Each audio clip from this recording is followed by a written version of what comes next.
Hi guys, and welcome back to ACCA TV. Here today I'm interviewing Maya Ito and Joan Quinn. Hi Joan. Hi, how are you, Mallory? I'm doing good. How are you? I'm glad to be here with Maya and Carlos and at the gallery. It's really a pleasure. Thank you. It's a pleasure having you. Carlos is running the show. Good. He loved you be here. So I have a couple of questions for you. What is it like being called a muse to many? I think a muse is someone who actually sits for a photographer or for a painter. And I'm not a muse because I don't sit for a lot of painters. I only sit for the people who ask to do my portrait. So in that respect, I think it's more of a personal connection to the artist because he feels like he's wanted to make a replica of me. It's really nice. And what is it like seeing so many different versions of yourself and just seeing yourself through so many different people's eyes? I think the whole thing about all of these portraits is that it shows what the artist can do with one subject. Because I always feel like I'm one subject painted by 200, 300 different people, or photographed by 200 or 300 different people. And it has the artist's hand in it. The artist is what's making the painting. So it's really much more about the artist than about me. I'm just sitting there as a friend of the artist. Oh, I really like that perspective. Yeah, I have a question to ask Joan Quinn too. Today we are celebrating our magazine, and you are very famous for magazine interview editor. So as a 80s editor, what you will give us advice to how make a good magazine in our world? I think your magazine is terrific, and I think you've done a great job. So thank you, Maya. And as far as interview, we were just beginning, and we were helping people to become known. What we wanted to do was make sure that photographers were getting assignments and getting published, because in the 80s it was difficult for artists to, not artists, but mostly photographers, to get a space and to be known. So our main thrust was to get young photographers that we knew, either in New York or wherever they were, and we helped them. We actually, when interviews started, we didn't pay anybody. We didn't pay the photographers. Their being published in the magazine was what they were getting, and they could use that for their book. So when they went out to get commercial work or to do personal things, magazine work, editorial, they could use that in their book to show what they could do. And we were letting them be very experimental. They could do whatever they wanted. We had stylists, we had makeup, hair, we had everybody come in because everyone wanted to be a part of it. And it was a great collaboration. Those were very happy days. Thank you so much. Why I asked the question? Because those days social media is destroy a lot of business. So many wonderful magazines disappeared. And in Beverly Hills, I look around all the galleries. They don't have their own magazine.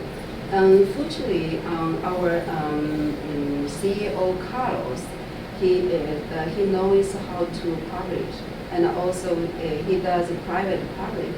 So this time, and we're expanding what we can do better for the artist, and also as you are very well known to be an artist, big supporter too. So I think the magazine, I personally think we can document artists very well. Thank you so much.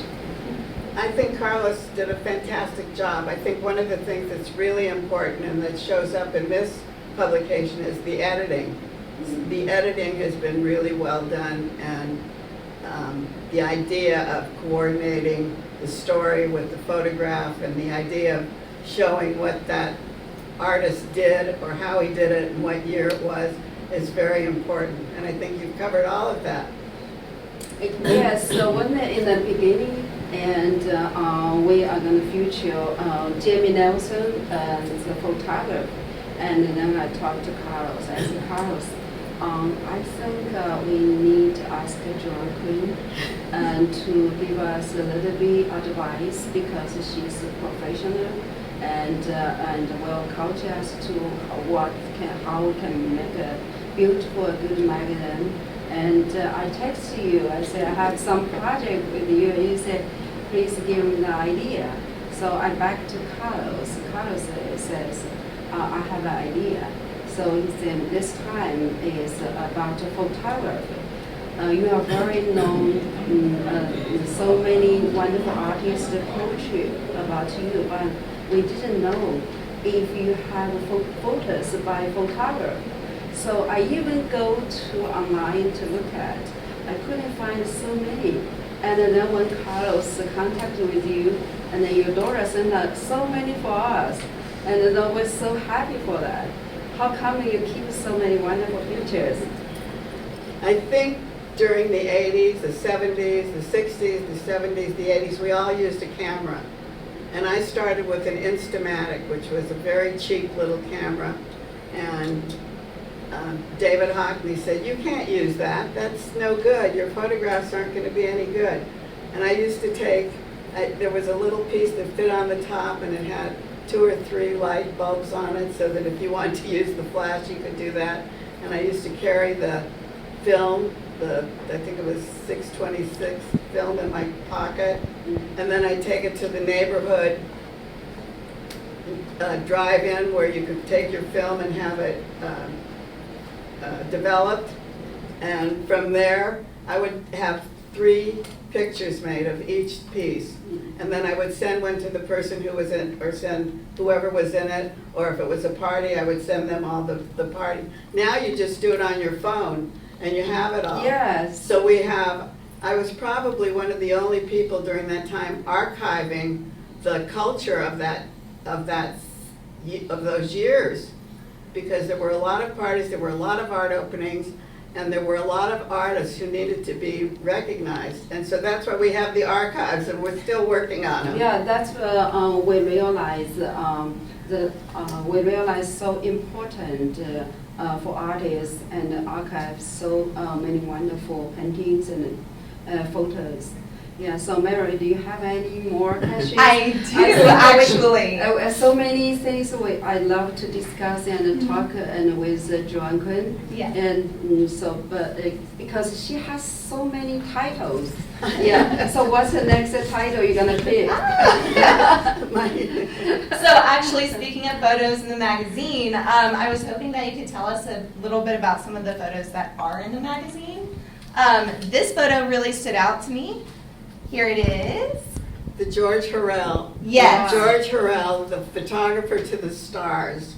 And he was just absolutely a wonderful person. But he was the mentor to so many young artists, and people just wanted to meet him. Photographers just wanted to meet him because he was such a great man.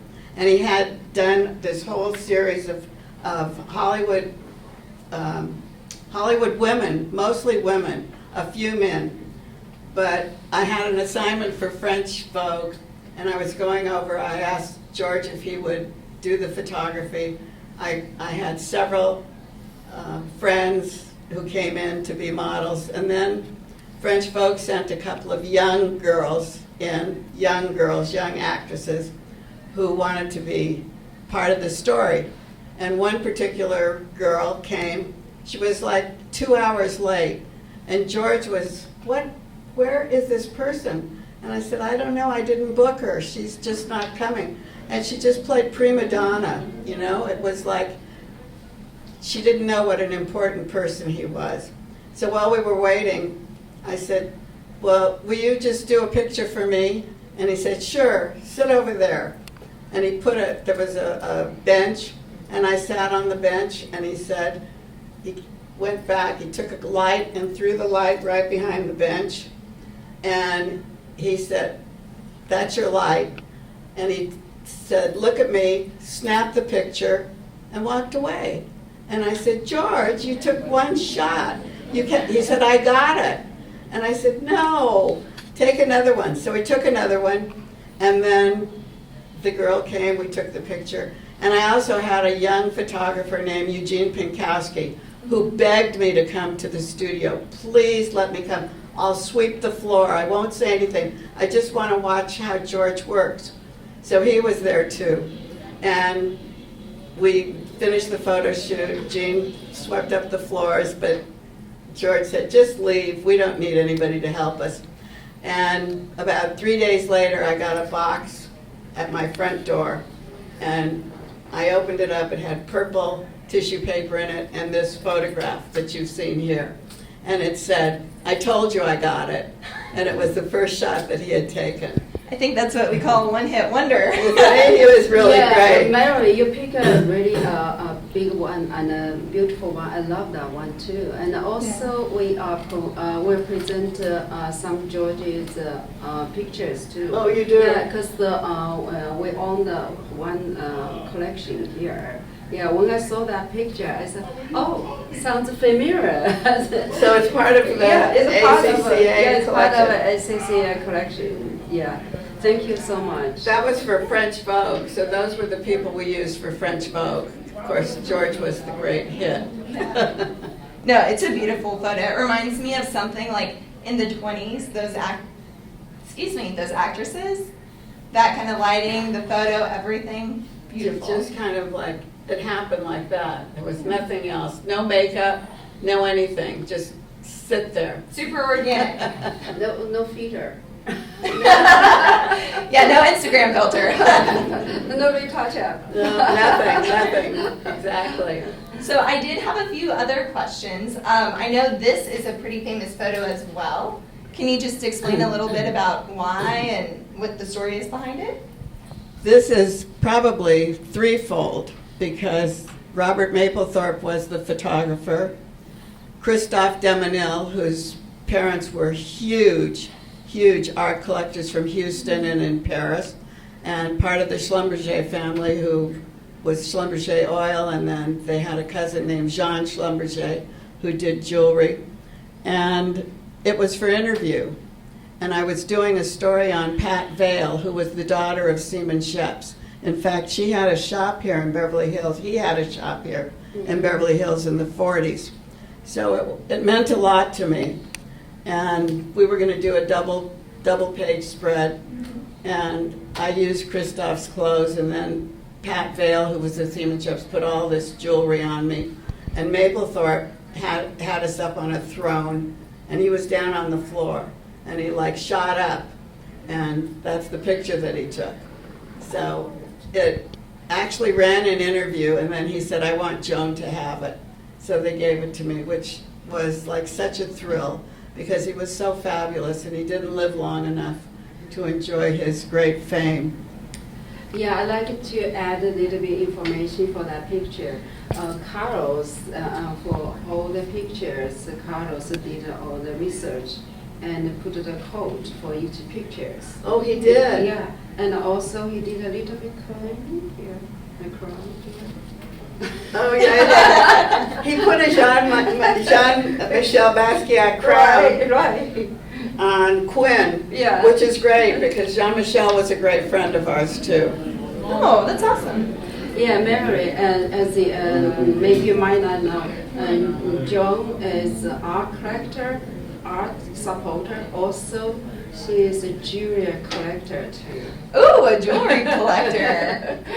That's something we can definitely agree on. Yeah, we can talk more, and maybe next time when maybe. we visit your house and look around. Yeah, I think you'll have to visit the bank, because I think everything's at the bank right now.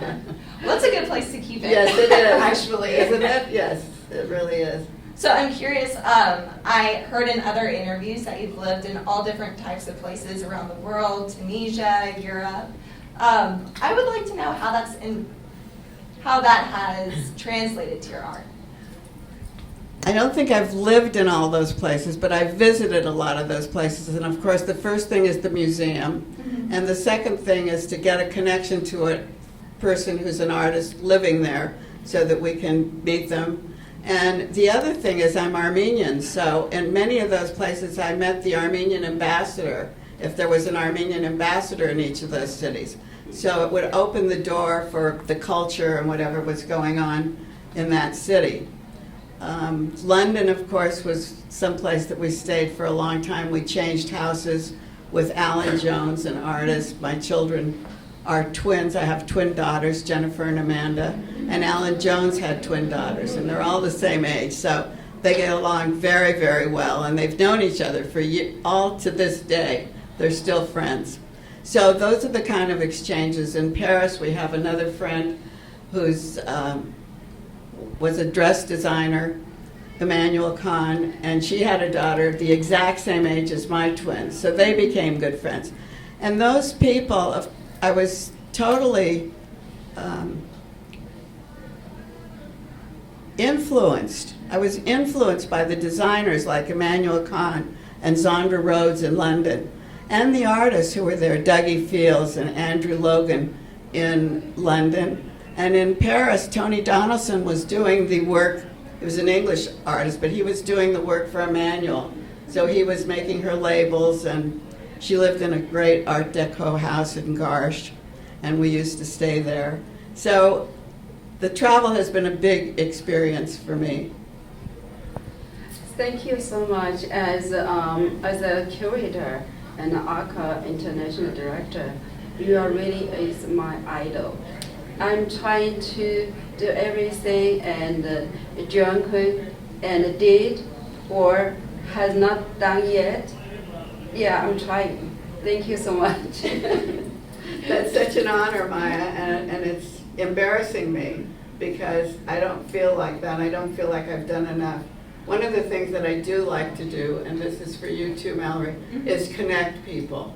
I feel that it's very important for a circle of people to get to know each other.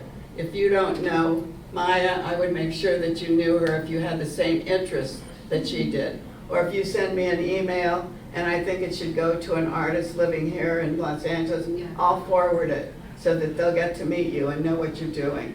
So I'm very humbled by being here, and I respect what you've done and how you've treated the work that you have. And I thank you and Carlos so much for actually publishing this wonderful journal. And Mallory, thank you for being here with us today. Well, thank you for coming. We really appreciate it. Yes, thank you so much. And we're looking forward to collaborate and document your legacy story more. Thank you, guys. Thank you. Thank you. Hey guys, welcome back to ACCA TV. I have Maya Ito here and Jamie Nelson, and we are going to talk about some of her art. So I know that you came from Texas and then later moved to Colorado Springs. Mm-hmm. So how is that going from such a small city and then coming to LA? What was that experience like? Good question.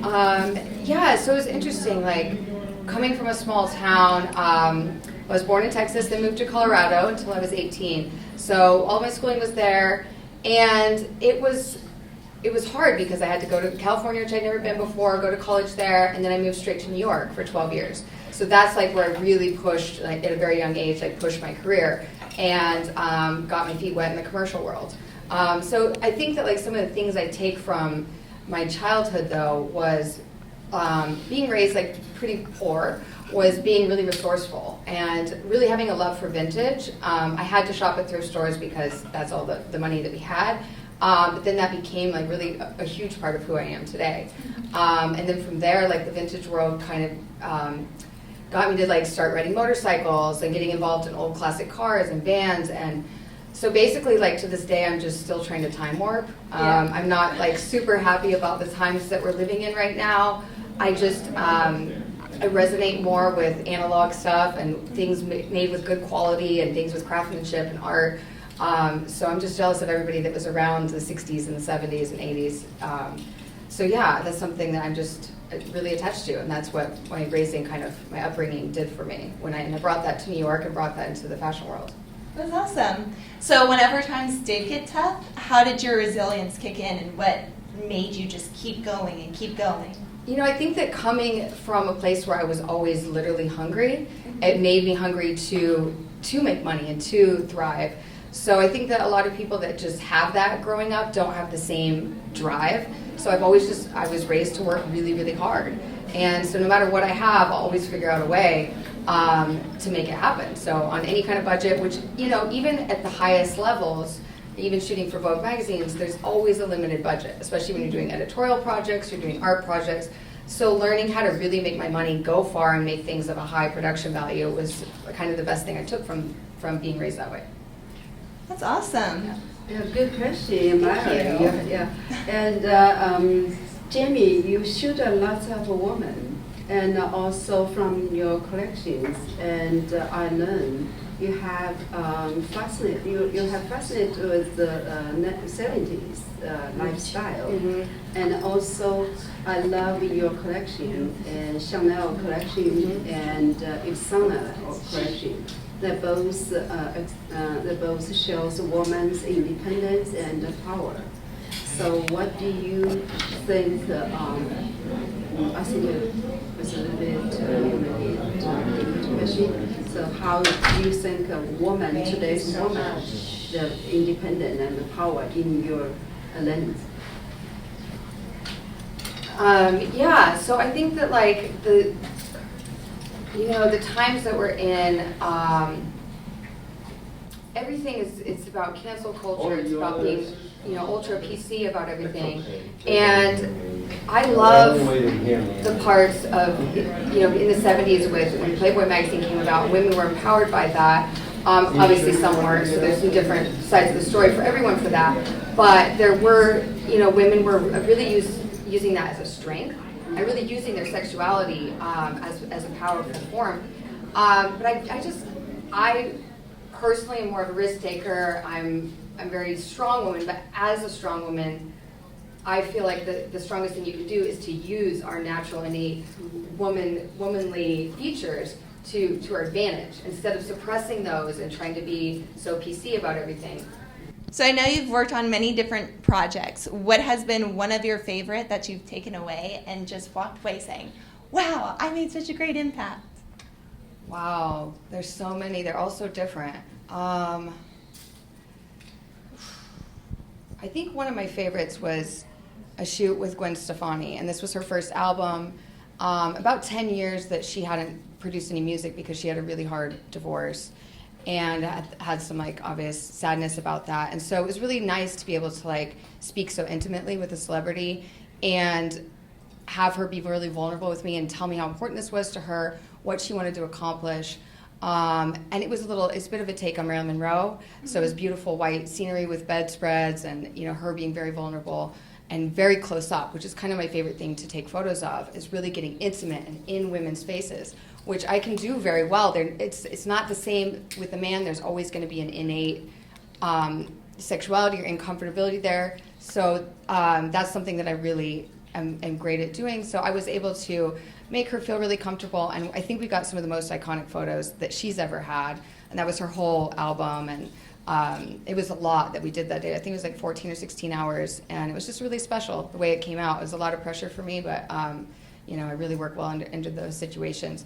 But I think since I was 17, I've said, and I started photography then, I said that I always wanted to, with every single project, have it be commercial, have it be something my grandma would like still somehow, but have the fine art involved in it, as well as being editorial, which is current and edgy and have that that edge to it. So that's what I've always wanted to accomplish, and I still feel like I'm doing that to this day. So it's a lot of people are only in the editorial, trendy kind of the time mentality, and then there's the art world, which kind of misses mixing in the fashion and what's going on currently. So that's something I've always tried to mix with every single project I've ever done.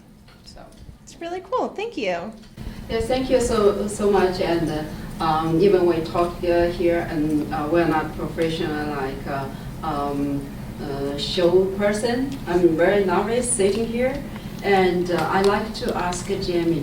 And so many people you shoot, And some audience I notice, including me, in front of camera, sometimes we get nervous. How you say the novice and how you give them, make them feel not to be more nervous. That's interesting. Yeah, I do hear from a lot of people that there's photographers that are dead silent, or they pose them and make them do something very uncomfortable instead. So for me, my technique has always been to talk the whole time. I'm constantly giving feedback and making people feel good about themselves, really empowering women. That's amazing. Like, maybe there's an angle I can get of a woman that they've never seen of their face or their body before. So I'm really good at like discovering that. So we just kind of work together till they're comfortable and they open up and they feel good about themselves. And I've done this even with girlfriends during COVID. I've turned like girls that have never modeled before into like my pieces of art, my muses, and now they're like professional butt models right now, you know, with one of my girlfriends. That's awesome. I was doing that with her, but she got confidence, and then she like, you know, kept doing it more and more, and now I have a whole bunch of art prints that from that growth with her. So that was really amazing. But yeah, I think it's something really, really special that I have a lot of my models say that I took the best photos that they've ever seen of themselves. So it's something, I just have a gift for that, I think, of really finding something different within each person and seeing their beauty and really bringing out of them and bringing out confidence. And we try a lot of things. Yes. I don't want people to be scared. I just want to try everything. Like, and I'm goofy, and I'll sit there posing. I'll be like, look, try this, try this. Like, I will get on the ground. I'll do anything because this, like, I'm not one of those photographers that doesn't want to collaborate with everyone. Like, I want everybody on the team to feel valued and everybody to collaborate together. And I don't have an ego about that because I really feel blessed to be in an industry where I feel like I'm in a service industry, and I think everyone should feel like that. It's my job to make people feel beautiful above anything else I want to accomplish. That is my job. So if I don't do that, I'm not accomplishing my job. It's not about me. It's about, you know, the subject and bringing the best out of them. Yeah, that's very good to an audience to understand, and especially those days, everybody have their own selfie. But one thing they cannot do is photography shooting is your personality. It's not how cute you are, and also inner confidence. Thank you so much. Yeah. Hey guys, I'm here with Maya Ito. She is the ACCA Art Gallery Director and International Curator. I have some questions for you tonight. So my first question is, what kind of message do you want this to convey? Yes, this magazine is our gallery magazine, and we are trying to document our artists' stories. And I love to our audience to learn and connect more arts and get more inspiring. Oh, that's very nice. And then, how did you choose putting these two powerhouse women together? Wow, that's a powerful question too.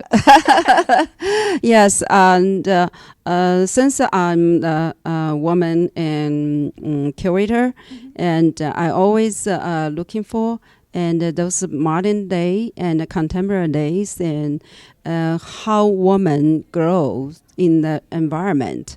And this time we chose Jim Nelson because she's a powerful woman, and also she shoots powerful woman, and also she inspire more powerful women. I love that. And Joan Quinn, you know, she is a legend. Is my English right? Yeah, legend. Okay, legend. Got it? Yeah, as a curator, she's my model. Yeah, because in the back to 80s, and she is interview editor. You know how powerful she is. I think it's very interesting. Or luckily, we are having those two powerful women in this special edition in this magazine. Well, that's awesome. And so if people wanted to get your magazine, The Journal, where can people go to pick this up or purchase it? Yes, so far we are not open to public, but you're welcome to come to our website and a free download. And also you want a physical magazine, and please contact us. Thank you. Thank you too. Hi guys, I'm here with Carlos Benitez, ACCA Art Gallery Director, and I have a few questions for him tonight. Hey Carlos. Hi, how are you? I'm good. So, in this magazine, The Journal, what kind of message are you trying to convey to readers? Well, it's a lot of times more of an introduction because Yeah. a lot of these artists, like they're emerging artists, or a lot of these, like personalities that we bringing into the magazine. Maybe they're not known, like to the art industry. So we're just trying to make that connection, let everyone know,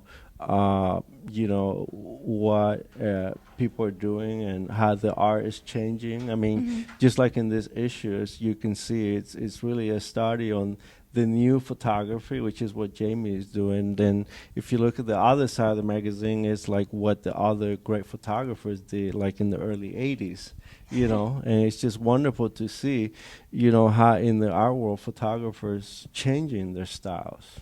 Well, with things changing, how do you feel like social media plays a role in this? Well, obviously, it gives the access that we didn't have in the past. So, maybe it gives the access, but also maybe it kind of like makes it so much up there that people don't appreciate it because, it's so easy, to access it. So, with this collection or series of photographs, actually, we're lucky that a lot of it is not online. It's privately toured through museums. As you know, Joan Quinn is so kind and so nice that she wants to share with the world, what the artists were doing in collaboration with her being the subject of the work. So. Yeah. And when you're looking for subjects to feature in your magazine, what do you look for and what stands out to you? Well, we like to keep it current, and we like to look at artists that are really developing something new, like a style we haven't seen before, or artists that really have the passion. Like, they're not doing this because they're going to work. They're doing this because this is what they want to do. They feel this is their way of, conveying that message. Well, thank you so much, Carlos. Okay, good to see you again. Good to see you too. Talk to you soon. Bye-bye. Bye. Leonard, thanks for coming to this event today. Thank you, Carlos. And obviously, we wanted to share with everyone the project that you're working on, which is Stand With Ukraine. Can you tell us a little bit about your project? How did you come out with the idea, and why you think it's necessary? What are you trying to do? How is it going to change this? What are you trying to help people in Ukraine? Well, it started back in March 2022 when Russia invaded Ukraine and started this war. So I called one of the local luthier, the guitar maker, Herman Rubio, and I asked him what can be done, something special in this case, during this war. And I met with two of them, Herman and Armand, and they supported fully this idea to make this one-of-a-kind custom-made guitar. And it took 9 months to put all together because it involved definitely best of the best wood. It's ebony, European flamed maple, Indian rosewood, and a Ukrainian sound board from Carpathian Mountains, which was aged 15 years ago. Let me ask you, since you're Sure. talking about that, is it because of the war, are these trees in danger because, what's going on? Definitely. I mean, it's a lot of ecological damages, especially on the east part of Ukraine, and this is what it is, but... So is there a shortage of this wood to make these wonderful instruments in the United States? I don't think so, because this one was cut from the Carpathian Mountains, from the western part of Ukraine. And still there is some access to this kind of wood. So how can people participate to help you make this project bigger? How can people get involved? Is it like, what do you want people to do? The original idea was to make something unique, and I think it's all after all the mission is accomplished. It's made, and my idea from the very beginning was to make it, to sell it, and send the money to Ukrainian funds. Okay, great. Well, there you go. We got to sell guitars. How many are you Absolutely. going to make? This is the first one. Hopefully, I mean, it's the second, and the third, and the fourth one until the full victory of Ukraine. Okay, great. So we're representing this project. So if you guys have any more questions, please email us or call us. We'll be happy to connect you with Leonard and explore any possibilities for Stand With Ukraine project. Thanks, Leonard. Thank you, Carlos. Okay, bye.